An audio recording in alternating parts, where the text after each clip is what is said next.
Okay, hello everyone, and welcome back to This is an IT Support Group. We're joined again by Lewis Pope, head nerd at Enable. Say hi, Lewis. Howdy, everybody.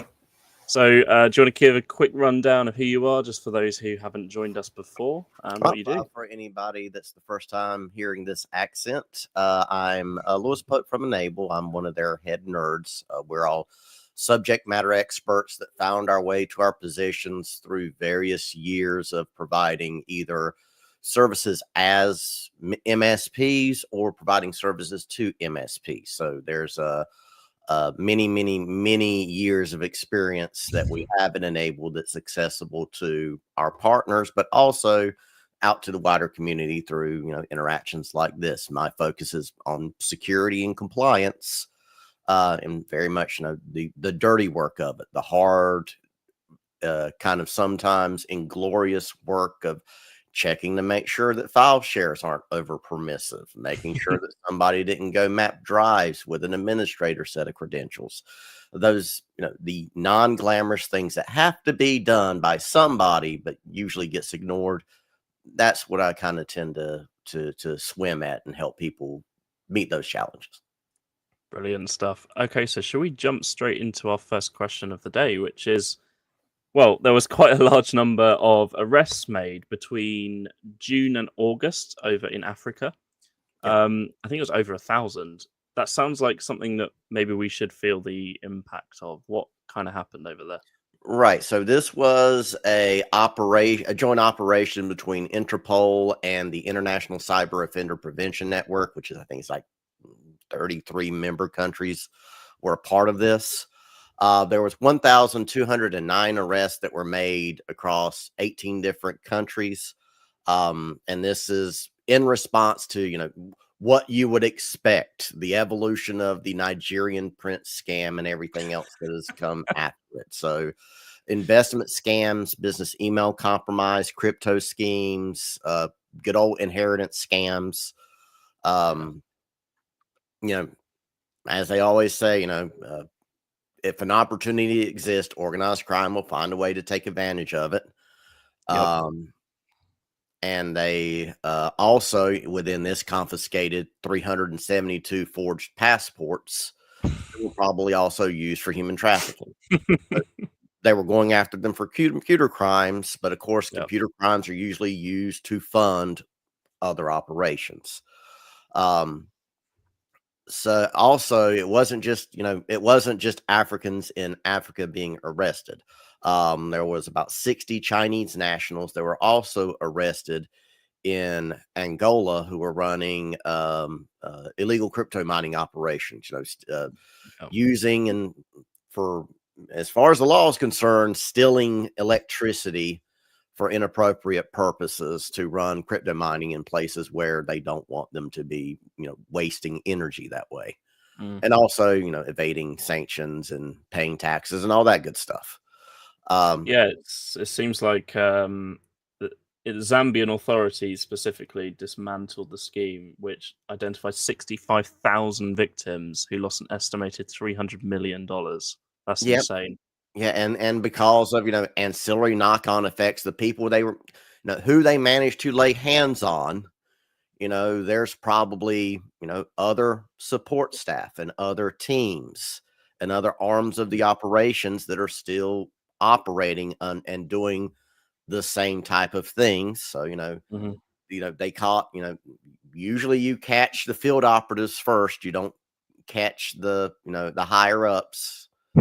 And they're just going to reallocate resources and spin up new operations elsewhere, and that's going to be because they're using resources and facilities in those areas, but of course the command structure is elsewhere. Transnational organized crime really, it lives everywhere. So they are truly global, just like you have businesses and enterprises. They've long since lost the concept of, this is an American business or this is a British business. Once you get large enough, you're a international, and transnational organized crime is in that arena now. They are world players and they will use resources wherever they can lay their hands on resources. So I guess when we're seeing thousands of arrests like this in one sweep. What does that kind of tell us about the threat landscape that we're dealing with? So it's one thing is it gives you something to point to as if your role and your responsibility is education and communication around cybersecurity or IT, then you need to be aware of and know about this, because it helps you point at and demonstrate these are the actual live campaigns and actions that are happening out there. It's not just us making up these esoteric threat models that talk about these things that could happen. It's like, no, these are the things that happen, and this is the proof that it happens because people are being arrested for doing it. So it can help you out with that. And just for the practical implications of, yes, there are efforts being applied to try and rein this in, to catch people and punish them for them, make it visible that they're being caught and punished for it, to dissuade future others from doing these things in the future. What's the efficacy of that? Let's hope they don't do the DARE version of this for anybody that's in the U.S. states. Questionable on how effective DARE was, which was our drug abuse awareness program for anybody that was in the U.S. in the 80s and 90s. Some people say that all that did was expose kids to drugs even earlier. So, there's always do you make it look too sexy by talking about all the crimes and the money that everybody was making and was getting away with until they got busted? Yeah, I guess massive crackdowns like this one shift how we should really be thinking about cybercrime, and how does it affect those folks that are listening to us in their day-to-day jobs? What kind of awareness does this bring to them specifically? So just knowing and understanding that it is not always nation state backed high cyber crime that you're worried about. Yeah. It is the good old fashioned scams with new, that are just taking advantage of additional communication technologies, is what a lot of this is. It's new ways to find targets, find their marks, learn about their marks, and execute a con against their marks. So that's this is why we want you to be taking cybersecurity and cyber hygiene awareness training so seriously. So if you're in an organization where you feel like where the normal business side of operations kind of pushes back against the need to do those kinds of things, this is what you should be bringing up and showing and saying, this is why we need you to carry some of the responsibility, business people who are reading emails and taking actions based on what you read in emails, because we can't always protect you from yourself whenever you read a set of instructions in an email and decide to follow it. Yeah, I suppose following on from that, we see some of these I mean, this is quite a big one, but we see quite a few of these operations and networks getting dismantled, cybercrime getting shut down in massive warehouses, and all sorts of things going on. Others do pop up, but do these operations have a lasting impact, do you think? So there's the lasting impact that comes from new techniques, new processes, new procedures that are picked up and learned. It's like, every time, just think of it in a business context. Every new business that services a particular need or vertical, or is trying to do a particular thing, they will learn from the previous business. If they're smart, they will look at what businesses that did what they did before them, take what works, apply it to them. These operations, they're the same way. They look at what worked for previous operations and use those as the bones and the good ideas for, okay, this is how we can improve our operations in the future. And a lot of the times it's just, again, it's the field operatives that get caught. So I don't want to say the masterminds, but the higher ups in whatever that organizational structure is that are still anonymous, they'll just take all of their tools, all of their knowledge, and move it to new infrastructure put new advertisements out on social media and start recruiting their new set of people that they need on the ground. Yeah, I suppose for all of our IT pros actually watching, what would be the practical takeaway here? Anything that we should change in how we actually approach our defense? We know these things are not going to stop anytime soon. Authorities are doing better than ever at stopping them. It doesn't mean they don't exist. How should we bring awareness to this kind of thing for the general IT professional? It is. I think one of the biggest things is getting out of our comfort zone of technical solutions Mm, and start getting the comfort and confidence in talking about we must change business operations.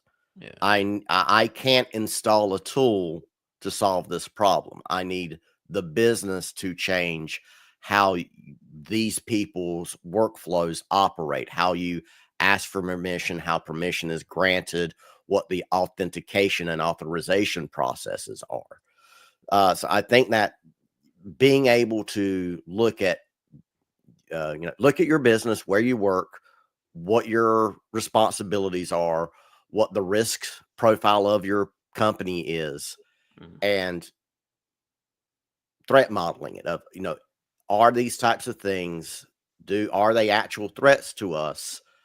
How would these impact us? What would be the, get into the finance side of it. What would mm, be the annualized rates, the annualized loss expectancy? So yeah. how much would the company lose from this? Because that's something that a lot of times the business decision makers don't have the knowledge. They don't have the skills to know and understand what these kinds of things actually represent as actual Mm, threats, as the actual impact to the business. So get comfortable and get educated on how to have that conversation with decision makers. I think is one of the biggest things to take away, because these are the things that if it happens, it was related to computers in some way, they'll come to you, and inevitably the conversation will come back to you about, okay, why was this missed? Why didn't we stop it? What could we have done differently? And the answer is, well, mm, we couldn't have. The business needed to be more aware of the threats. The IT yeah. team could never have protected us from this. Yeah. Cool. So we Interpol. I think most people know what it is, who they are. Um, do we think that more global cooperation like this is going to become the norm in fighting cybercrime? And in addition to that, why should it be the norm? And why Yeah. can we not do without collaboration across multiple countries? Right. Yeah. There's been multiple operations over the years, tons of cooperation between organizations like, Interpol, Five Eyes, just about everybody in some way, shape, or form has cooperated over the last 20 years in some way over cybercrime or crimes that are being facilitated because of, modern, new modern infrastructure and, and information technologies. Um, it's a necessity because of, international treaties, extradition, sanctions, the ability to freeze assets, the cooperations of other governments to be willing to freeze assets. All of those kinds of things those are the things that are really needed. Yeah.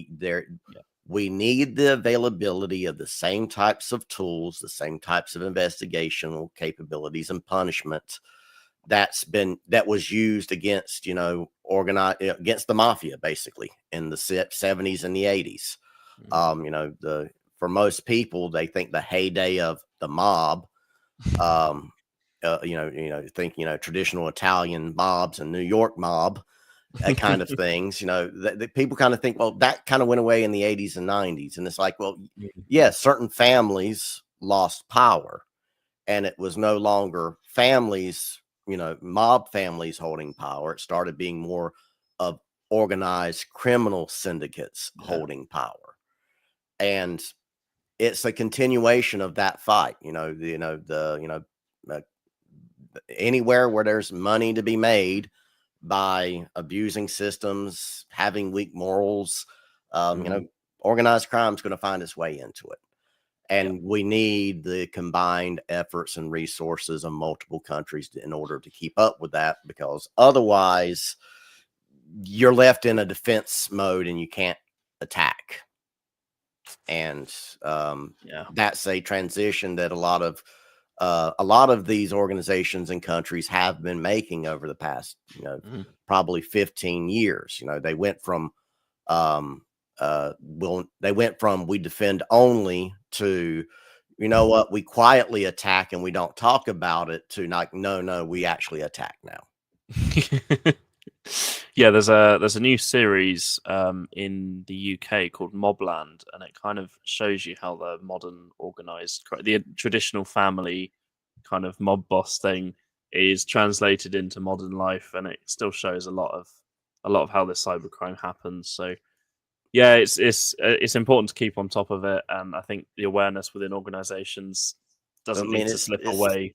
it's part of the justification for why, businesses need you as an IT professional Yeah, to be there to contend with the threats that the business faces in the world, yeah, not just the directly tied IT stuff of like ransomware and data breach.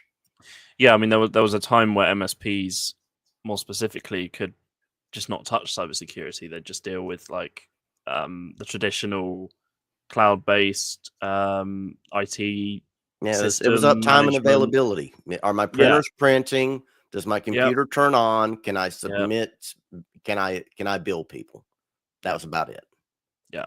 Active Directory management, all that kind of stuff. And now it's like you cannot ignore cybersecurity. It is part of your operation. And Yeah. this is just one example, practical example of what happens in the real world that we should really be aware of. Cool. So I think that's kind of it for this one. The next question that we had on the list for today was there was a noticeable sentencing that was handed down in August in Florida, where they were ordered to pay $13 million in restitution. That must have been a fairly significant crime to carry out such a large financial judgment. Yeah. What would you think on that? So this is, the lower end of organized crime. So this is Mm, this was somebody who was operating as a with or an affiliate of Scattered Spider, who is the same group that hit M&S and I think Co-op yeah. as well. Hit one Yep. of those recently as well. So this was somebody who was working with Scattered Spider, doing similar types of, social engineering attacks, Mm, mainly SIM swap attacks here in the US for the purpose of going after individuals' cryptocurrency holdings. yeah. It was a little bit more than that, but that was the main thing. That's where, all of the penalties came from. Mm, This was a 20-year-old. He pled guilty earlier this month, and they just did do the sentencing where, they gave him 10 years and pay back the $13 million in restitution of all the money of the cryptocurrency you stole. Um, and this is a situation where, again, this is the lower end of organized crime. He was mm, he was a field asset following teachings and instructions that he picked up on the dark web, and and was an affiliate, working with others to do the same thing. So um mm.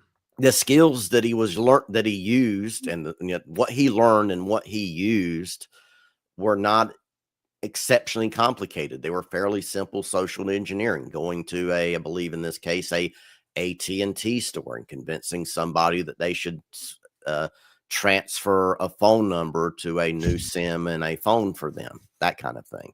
Mm, So yeah. I that's think, again, we got all that big giant organized crime to worry about that takes yeah. international stuff. And then there's like, no, this is just the small time local stuff that happens in your backyard Mm. that can But even cause from just as much this, big damage. yeah, yeah. Even from this, though, I think do we feel like the legal systems are starting to take cybercrime more seriously now? Yes, I mean, as soon as it starts costing rich, well, I don't say, I don't want to get too much into the classism of it, but as soon as rich organizations and people with resources start losing that money and resources because of criminal acts, it'll get attention. Yeah. So, whenever it was just individuals getting scammed for their life savings, individual investigations for the individual events. But as soon as it got to, kind of where we are now, to where it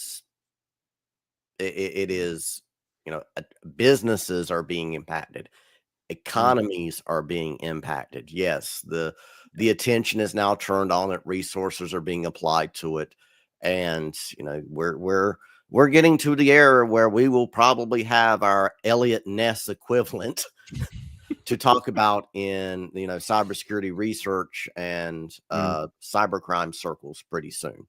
I think it's once it's to the point where GDP is being affected in each country, that's when Oh, they're yeah, like, yeah, yeah. If we it can't ignore makes this more than anymore. a 0.01% impact, and all of a sudden, yeah, it gets attention.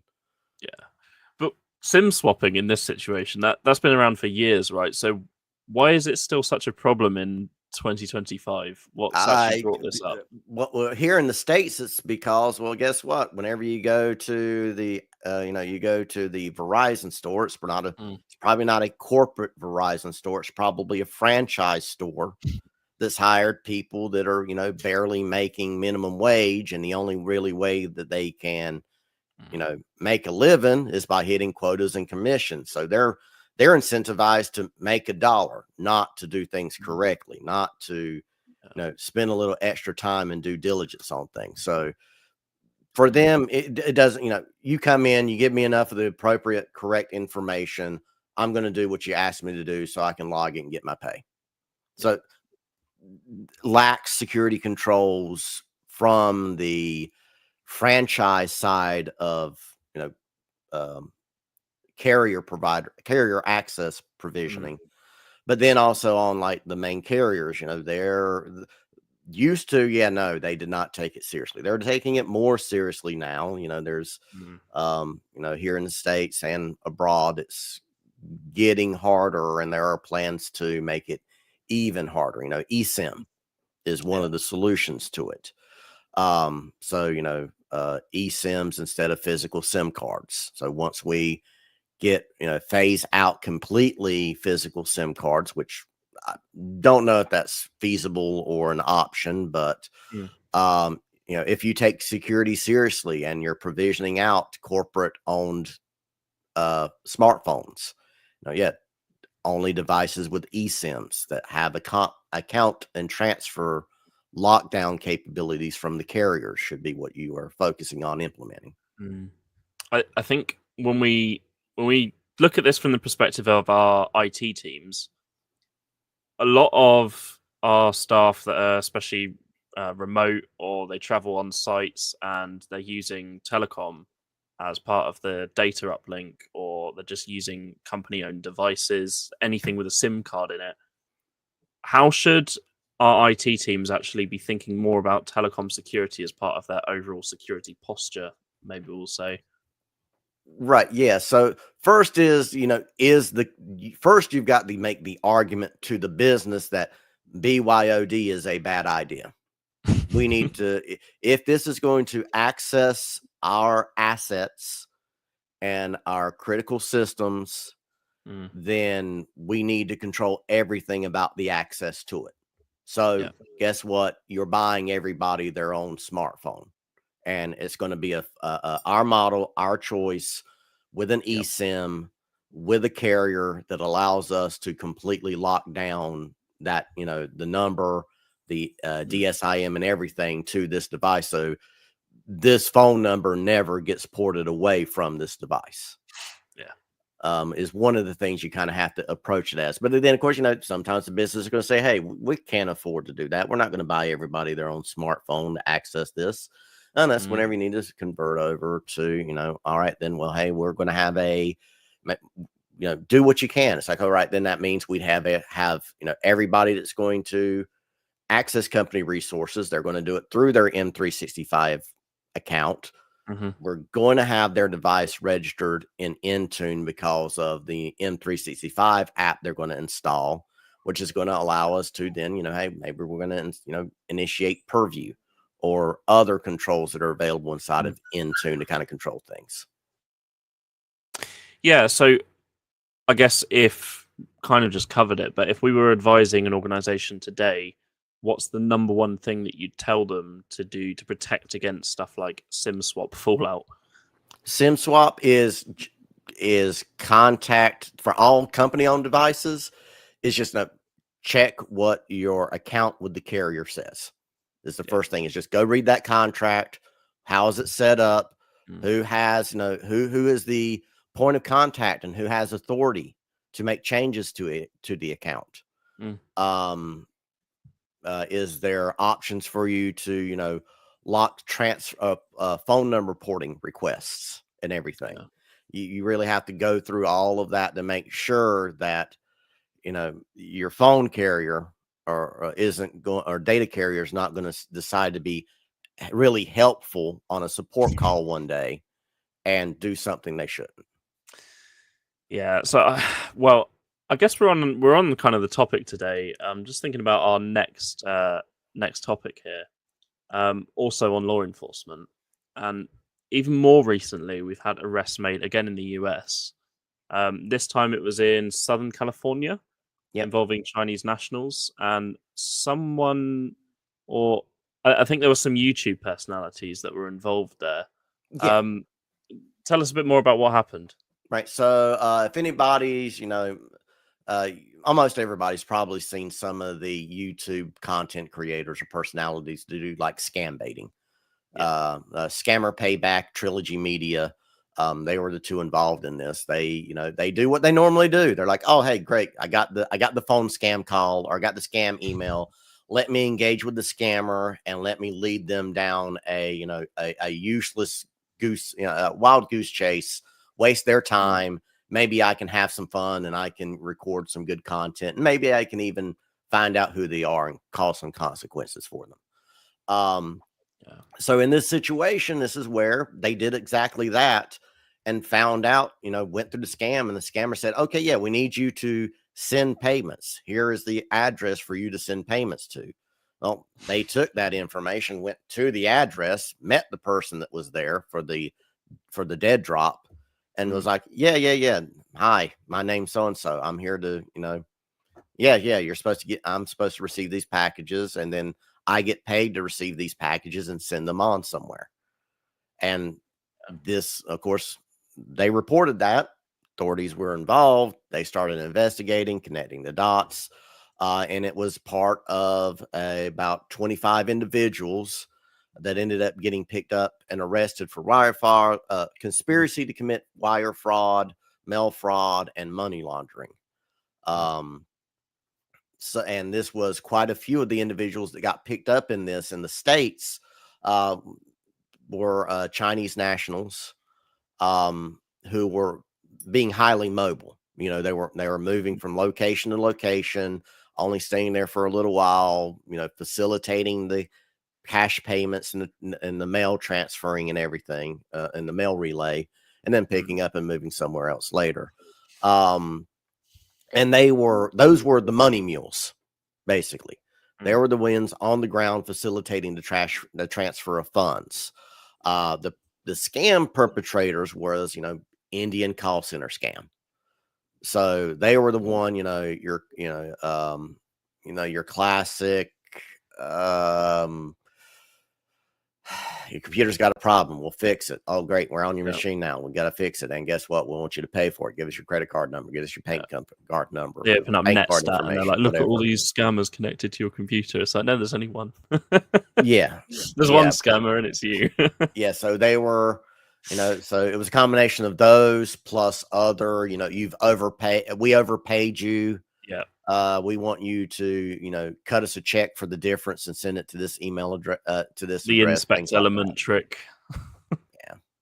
But it's just another example of, resources are being applied. And yes, you absolutely should report whenever somebody you are responsible for or know of, or you have direct responsibility to report things. So like here in the US, the IC3 reporting. So like any type of internet scams or Yeah. things like this, I always highly encourage it. Yeah, you are probably right that nothing's going to be done about your particular instance, Mm. but the data and the information needs to be collected. The vision and the understanding of the scope of the issues needs to be understood. And that's not going to happen unless people report. Yeah, I think there was an amazing, I think it was on the Scammer Payback channel in the UK, based in London. They set up another people's call center where they hired a load of people to join in and obviously waste as many scammers' time as possible. But there was actually a scene where they arranged to meet with one of the money mules on the bridge near the Tower of London, and they actually turned up. They tracked them down, and they ran off and they were chasing them across the streets of London, going "scammer."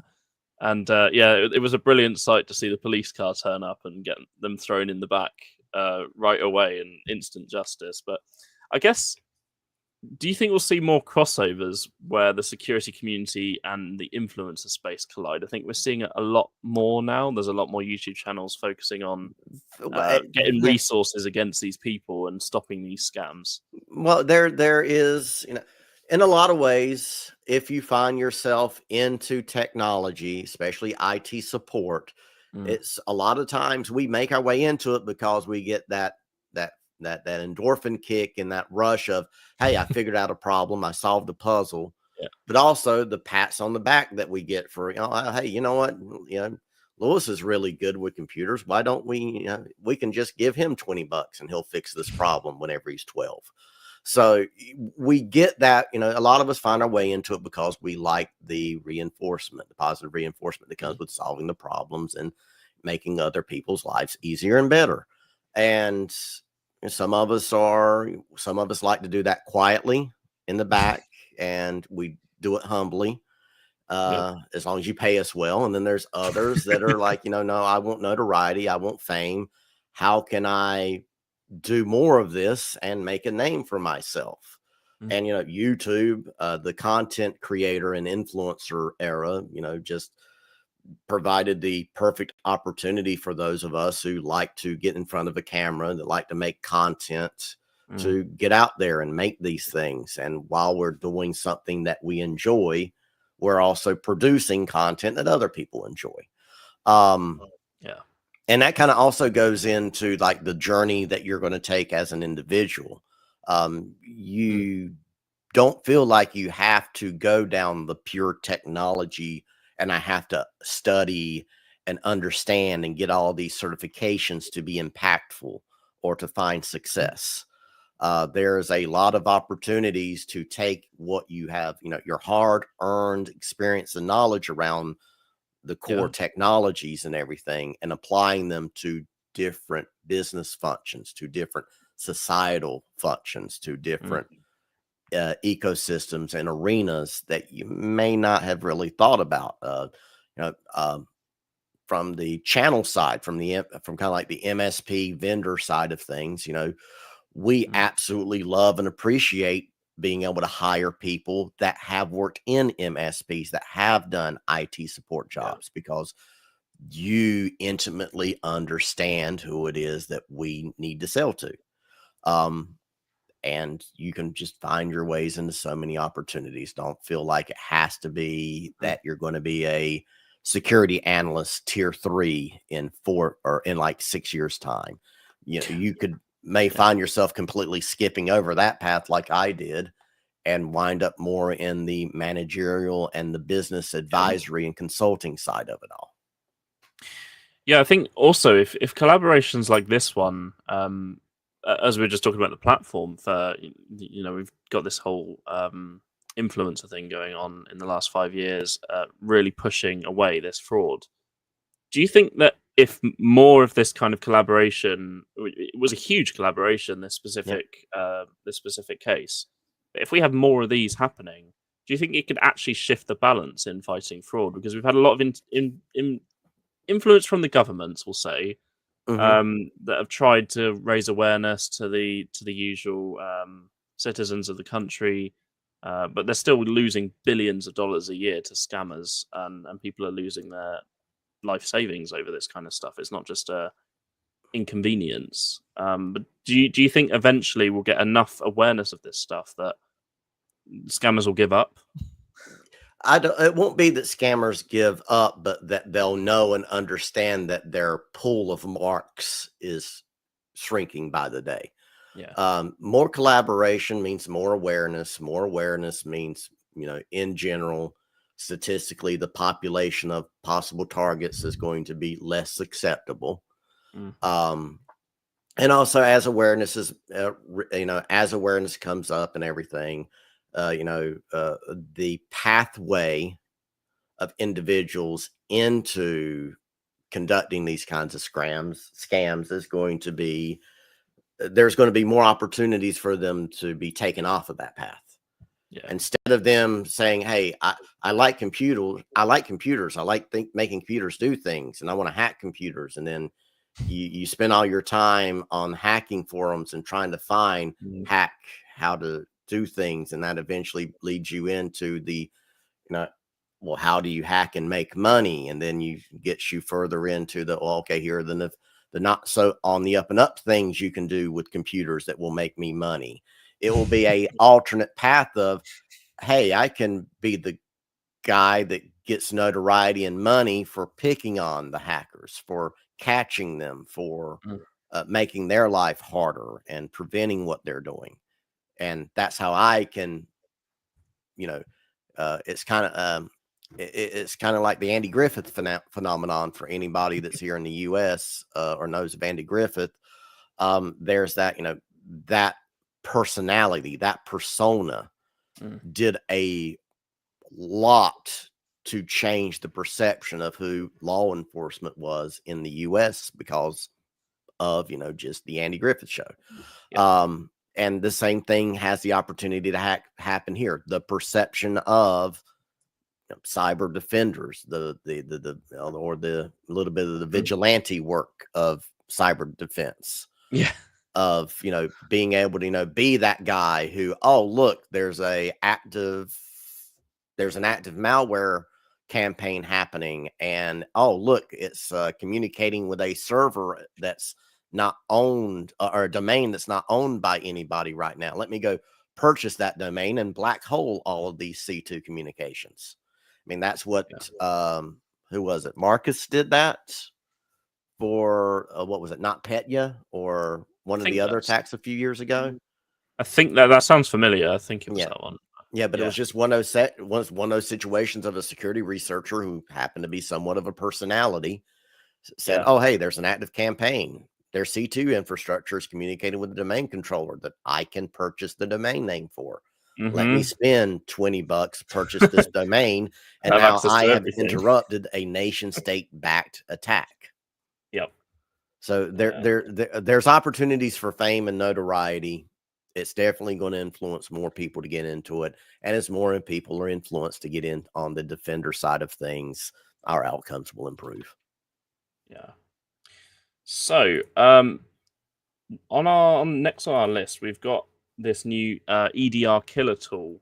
Beyond these traditional threats that we've just been talking about, that are still persisting, being used ever more by threat actors, is there any new threats or vulnerabilities that you have your eyes on? I guess we're going to look at this EDR killer tool. Do you want to talk a little bit more about what that is? Right. So it's there is the, one of the core tenets you should always hold on to in IT is anything can be defeated.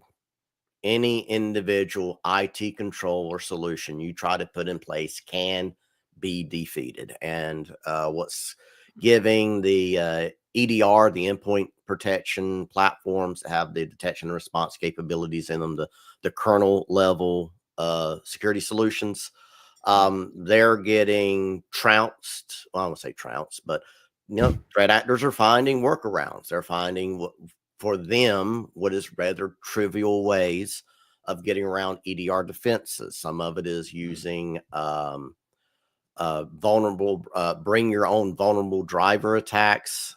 Some of them are these tools like EDR Killer. that can get around those defenses.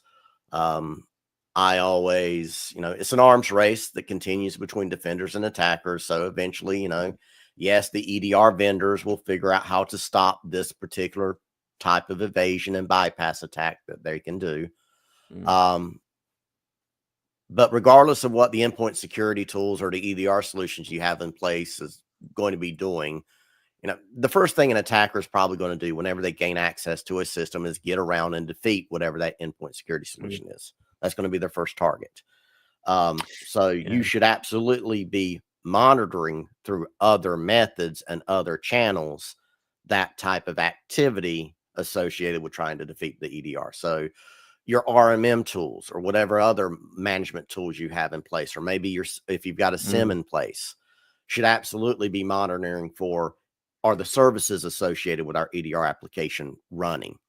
Can we make queries to the EDR application and find out if certain features have been disabled or snoozed?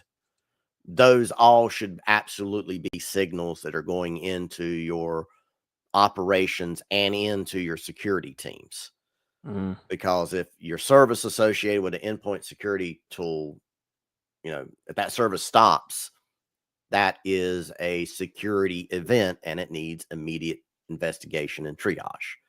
It's not it's not a operations ticket for somebody to eventually get to whenever they have free time.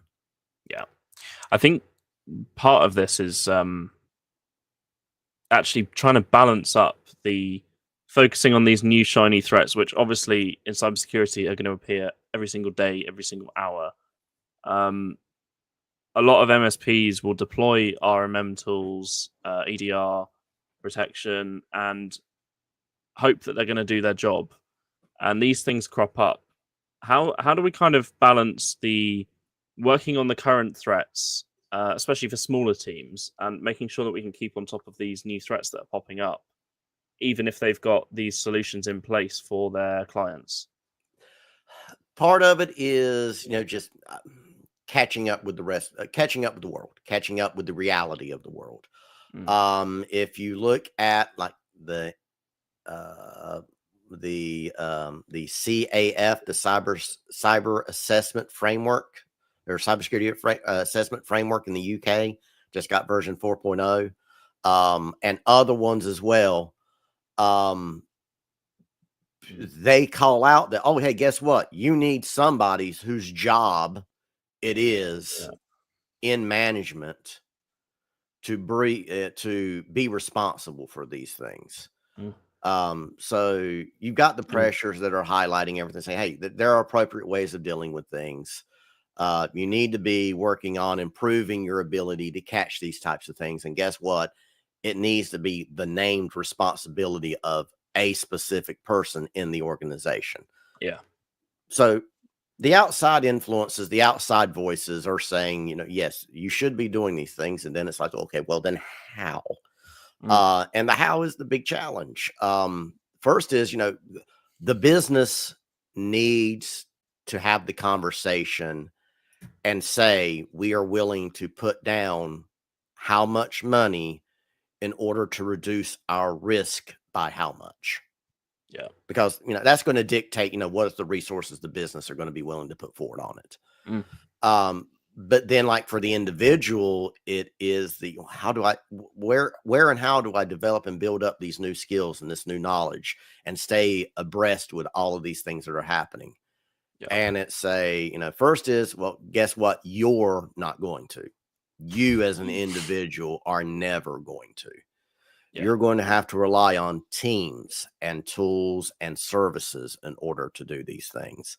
The coverage area is just too huge these days. Yeah. It's no longer you're saving the day because you took the time to read server logs on a Friday. If only it was that easy. Yeah.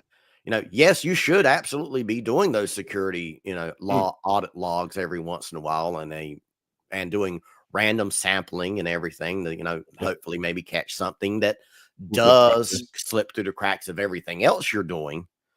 But the everything else you're doing nowadays can't be you. It has to be tooling, AI empowered stuff or enhanced items, leveraging, threat hunting and penetration testing services. Yeah. Enables MDR offering. Part of what you get out of it as a value add is our team is spending the time reading the threat intelligence feeds, ingesting all of these signal rules that are being written by security researchers out in the world and being made available, the IOCs that we should be concerned.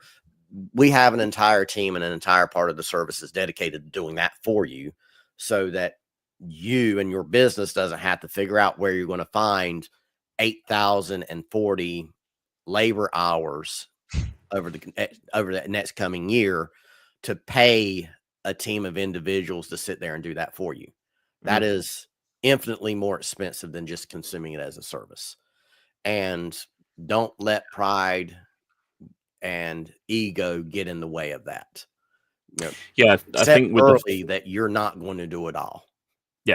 Yeah, I think especially when we think about things like AI-powered malware hitting the headlines now, what that actually means in practice is that you can't just divide that up into one person's responsibility and say you've got 3 hours a week to protect us from AI-powered malware. It just doesn't work like that.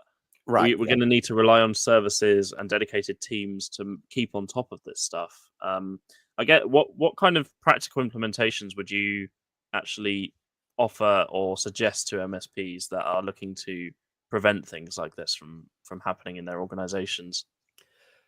First is, as much as we need to be able to have reactive capabilities, we also need to be putting a lot more effort into our proactive actions and capabilities.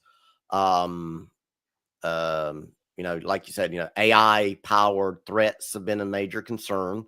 There's, we just had our first, at least reportedly, and the first real true AI powered ransomware, where there was a local AI model running that would receive commands via the API to say, hey, write a ransomware attack on that device that you're on and execute it and exfiltrate data for us. And it writes a Lua script. And that's them new evasion technique for the threat actors. You as an individual that is not specialized in AI will be very much at a disadvantage trying to deal with that. So yeah, again, you have to rely on those external services and tools, and it's more important for you to know and understand what you need and how to go find it than it is to learn how to do it yourself nowadays. But then that also, well, how do you keep up? How do you take advantage? Again, more on the proactive side. AI tooling, machine learning is still, doing lots of great things for us. There's the machine learning that kind of quietly operates in just about every single one of, your user behavioral analytics solutions for your security solutions. But then there's also like AI and machine learning and programmatic robotic behavior or that you can implement. So it's tools to go look at, things to go investigate. If you're a systems administrator, if you're an engineer, and you're like, how do I keep up? How do I get your house in order? Make sure things are as secure as you can get them. And one of those tools is Buttercup. That's a DARPA project, open source tool that does AI-driven discovery and patching of vulnerabilities in open source software. So if your company is using any open source solutions for like smaller projects, chances are that there's minimum development and security and support going into that project that you're leveraging, that your business is depending on. So especially from secure software development angle. So Buttercup isn't going to find everything that's wrong with a project like that, but it can definitely help you find things like your dependencies or libraries that have vulnerabilities or poor coding practices that leave secrets behind. So you can, at least you'll know what the obvious gaps that you wouldn't have been able to find yourself, but now that you know they exist, you can put appropriate mitigations in place, or the company can appropriately accept the risk that it presents. Yeah, I think that's something that we need to be aware of. Despite the fact that we have AI-powered malware, we also can mitigate that with AI-powered defense software, which can protect and scan for these things, as you were just saying, that normally would be missed by, normal human intervention or general auditing. And this is just one of the examples of many. Are there tools like Buttercup that are realistic for smaller teams as well as more of the enterprise level play? So yeah, there another one is even for the individual, not even small team. It's just like down to the individual for learning and education, but even applying it, leveraging back in for business improvements is Ludus Hound. Ludus Hound is this is more a little bit less AI, more machine learning and robotic process automation than like an AI LLM or something like that, or Yeah. generative AI. What this allows you to do is you can use Bloodhound tool to analyze an environment, an Active Directory environment, take that data from that analysis of the Bloodhound scan, give it to Ludus Hound, and it can create another AD lab for you so that you have a doppelganger of your AD environment that you can start, testing in and threat modeling in and even more. And that lets you learn and test against a clone of your production environment, more of a clone of your production environment than a mock environment that you create from scratch. And this higher fidelity reproduction of your environment is going to let you discover, hopefully it'll help you discover things you otherwise would not have found. Because I always, I'm a big proponent of use the tools that the vendors make freely available. If you are responsible for managing Azure Intra ID or M365 tenancies, somebody should be running a tool like Scuba to do an assessment of the configuration of the M365 tenant. But Yeah, and I that's think only this going to is get you kind so of, far. This gets yeah, you even further. yeah. I think this is kind of something that we need to look at when we kind of discuss the bigger picture here. Do you think AI is going to actually level this playing field for the defenders, as we just mentioned, or do you think the attackers are going to be one step ahead and we're going to be a bit pessimistic here? How do you think this is actually going to help out in the environments that we're discussing?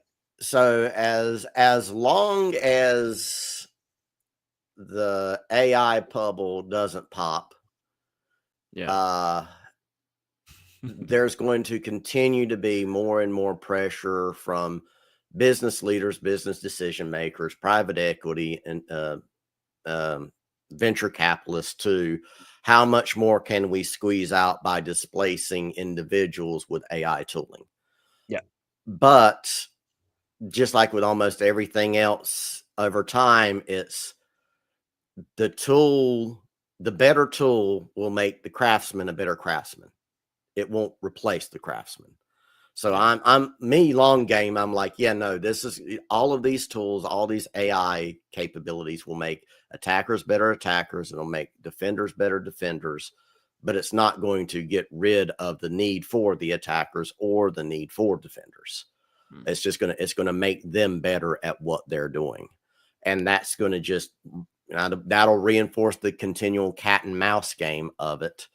But I do think that as more AI tooling gets turned towards assessment and mitigation efforts rather than discovery and facilitating actions and business, and oh, we're going to incorporate this new AI workflow and it's going to generate us a bunch of money because we don't have to employ all these people.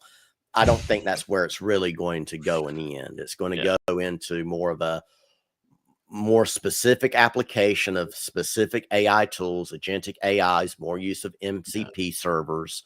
The realization of no, you can't tell, you can't give one problem to an AI and expect it to solve it. You have to chop it up, and like anything else, you have to chop up your individual things into individual tasks, assign them to individual people, so the individual people with the proper skills can execute on that on what that is to deliver the larger project.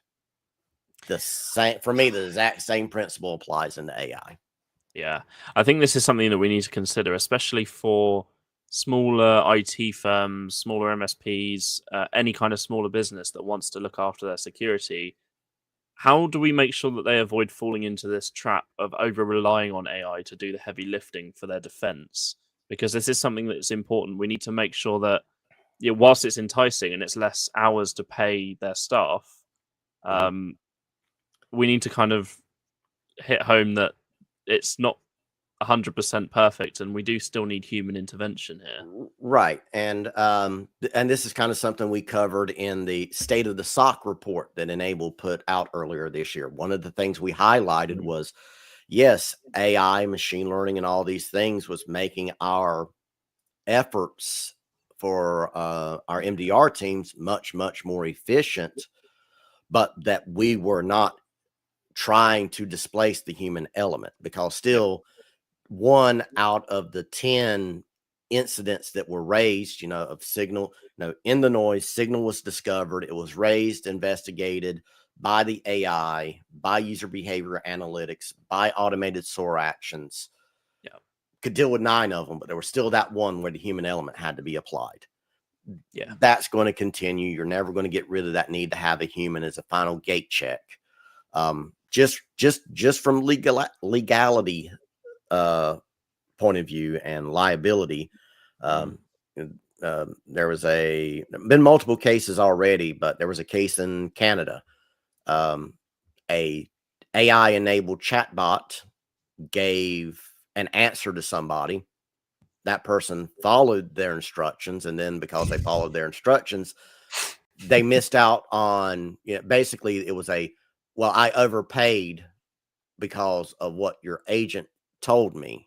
Yeah. It got into a tribunal, and the tribunal said, well, yeah, that chatbot was acting as an agent of your business. What it said applies. So even when Interesting. you're implementing AI solutions, don't think that gives you an escape hatch. You're still going to be on the hook for if it screws up. Yeah. Um, and then also, I think it's important to, there's always going to be if you give a really complicated tool to somebody, and somebody does not already understand everything that complicated tool does, then it's going to do things that person does not understand, and it's going to produce results that the person does not Yeah. understand how or why it produced those results. Mm. So your AI tools are not going to ever replace the need for knowledgeable individuals that have the skills and capability. Yeah. But what it should mean for you is that you only have to hire one tier 1 security analyst Mm. and not 5 tier 1 security analysts to deal with all of the initial influx. Yeah. You're still going to probably need, 1 or 2 of your tier 2s, and you're definitely going to need your tier 3 still. You're not going to get rid of them. Yeah. So Yeah. having the confidence also to advocate for yourself, for your position, to Yeah. those decision makers in your business of, this is a bad idea, and being able to actually back it up while you're telling them that it's a bad idea, not just because it threatens you know, you can't let it come off as just you're responding and reacting to it because you're afraid you're going to lose your job. You have to come at Yeah. it Yeah. and explain, this is a bad business decision for you to expect to be able to offload this responsibility to an AI. Yeah. I think this is kind of we've just kind of touched on the NCSC cyber assessment framework version 4.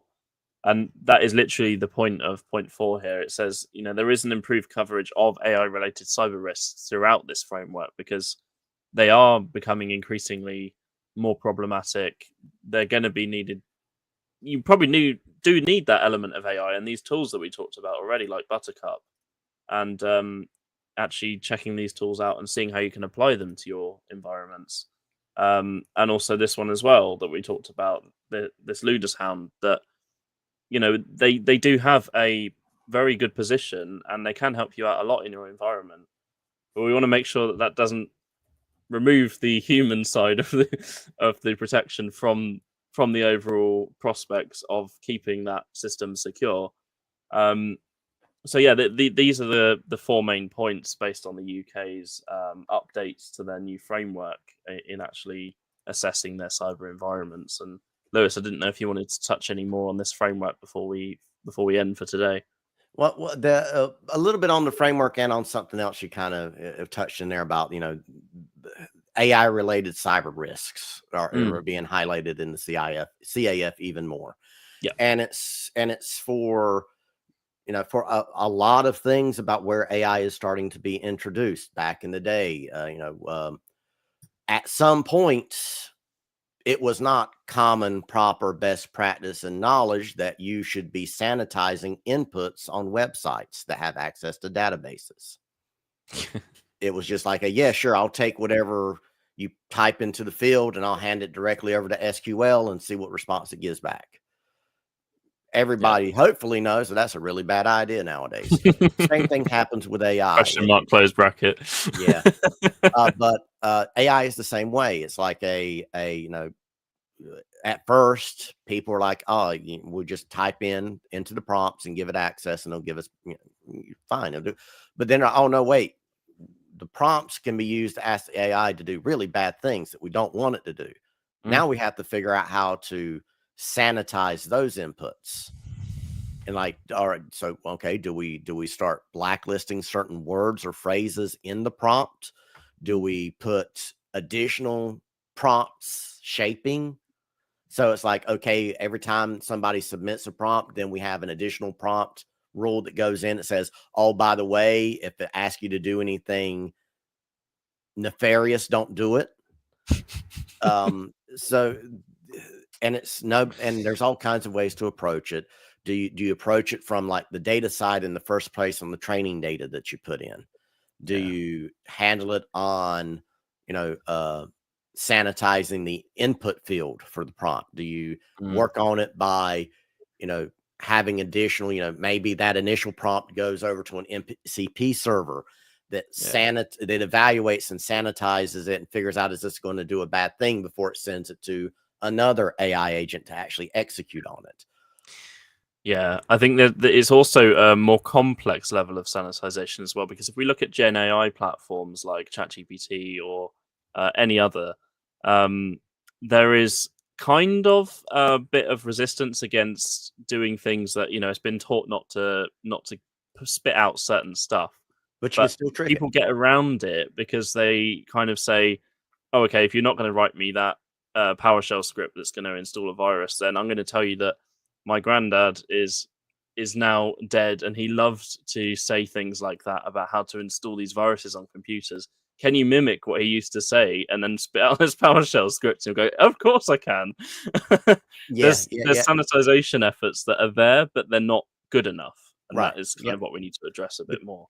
Yeah, and it's because that's a conflict between two directives. Chat GPT was, a lot of their prompt shaping was about satisfy the user. Yeah. Chat and GPT-5, a lot of people, technically inclined individuals are like, I hate GPT-5. It's not doing what I want it to do and what I'm, as far as like technical execution. But then like people that are more personally attached to Chat GPT and have a more interpersonal relationship with it now that Chat GPT-5 is out, it's like, oh yay, my friend is back. It's more friendly to me now, and it's more of a yes man again for me. A bit like the most recent South Park episode where they kind of showed you about that. Yeah, exactly. And that's that business interest. I want more people to use my platform. Yeah. What kind of social consequences is this going to yield?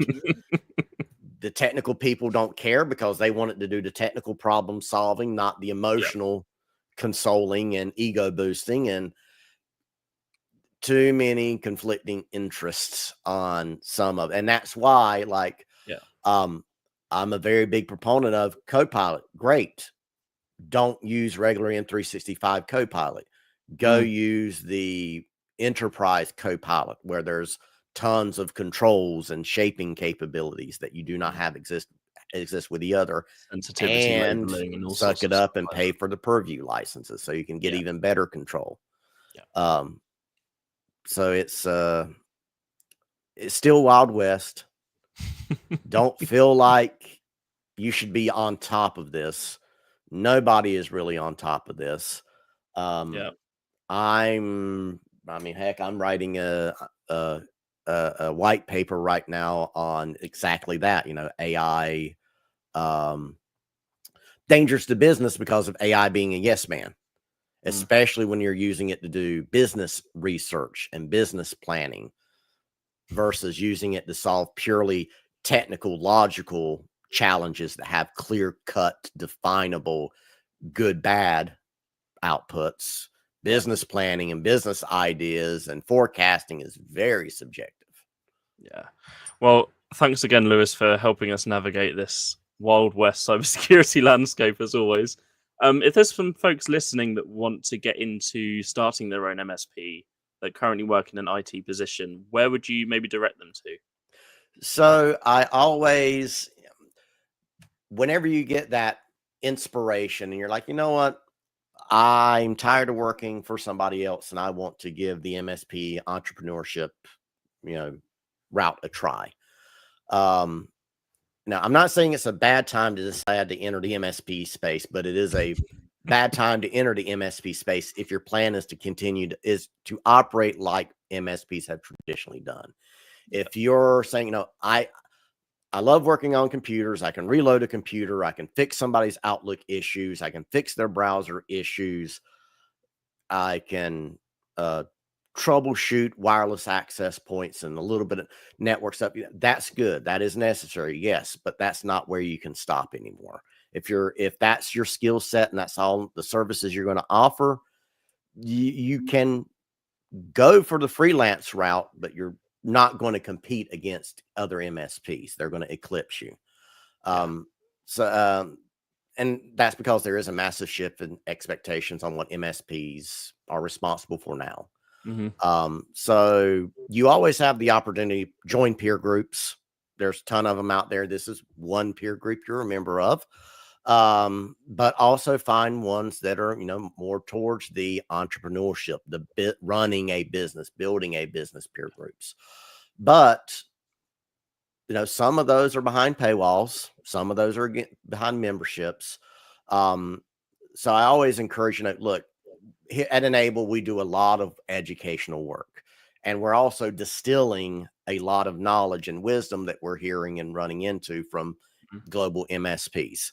So I always defer to another member of my team, Stephanie Hammond, who's our sales and marketing head nerd.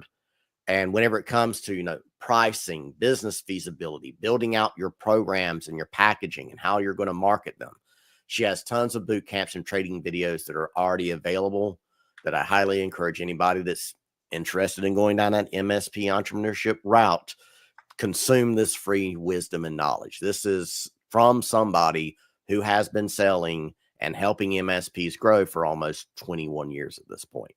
So this is premium content, premium knowledge that's hard earned, and honestly pretty rare to be able to access freely the way we make it available.